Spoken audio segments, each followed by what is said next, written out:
નમસ્કાર, સમય news YouTube ચેનલમાં તમારું સ્વાગત છે. કુંભાણીનું ફોર્મ રદ, કોણ રમત રમી ગયું છે? હાર્દિક પટેલ કે મોઢવણિયા ખેલ દાવો. સુરતમાં કોંગ્રેસ ઉમેદવારને નિલેશ કુંભાણીનું ઉમેદવારપત્રક રદ થયું છે. તેના પગલે હવે કોંગ્રેસ સુરતની બેઠક પરથી ચૂંટણી જ નહીં લડી શકે.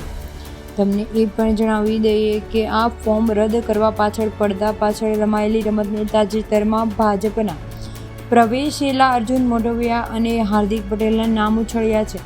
કોંગ્રેસના પ્રવક્તા અનુપ રાજપૂતે ભાજપ પર આક્ષેપ કર્યો છે કે કોંગ્રેસમાંથી ભાજપમાં ગયેલા નેતાઓ કુંભાણીનું ફોર્મ રદ કરવા પાછળ કાવતરું રચ્યું છે. આ પ્રકારની ટેકનિકલ ભૂલો એ કોંગ્રેસી મૂળની જ વ્યક્તિએ કાઢી શકે. તેમણે જણાવ્યું છે કે કોંગ્રેસમાંથી ભાજપમાં ગયેલા નેતાઓ જ કોંગ્રેસના કોઈને કોઈ રીતે નુકસાન પહોંચાડે છે. હાર્દિક પટેલ એક સમયે નિલેશ કુંભાણીની ખૂબ જ નજીક હતા, તેથી આખા કાવતરાની આયોજના પહેલેથી જ કરવામાં આવે તેવો દાવો છે. કોંગ્રેસના લીગલ સેલ સભ્ય ઇકબાલ શેખે જણાવ્યું છે કે જો કોંગ્રેસનું ઉમેદવાર ફોર્મ રદ કરવામાં આવતું પગલે ગુજરાતના હાઈકોર્ટમાં જવાની તૈયારી આર્ટિકલ 226 બેઠક ઉપર કરવામાં આવશે. તમને જો અમારો આ વિડીયો પસંદ આવે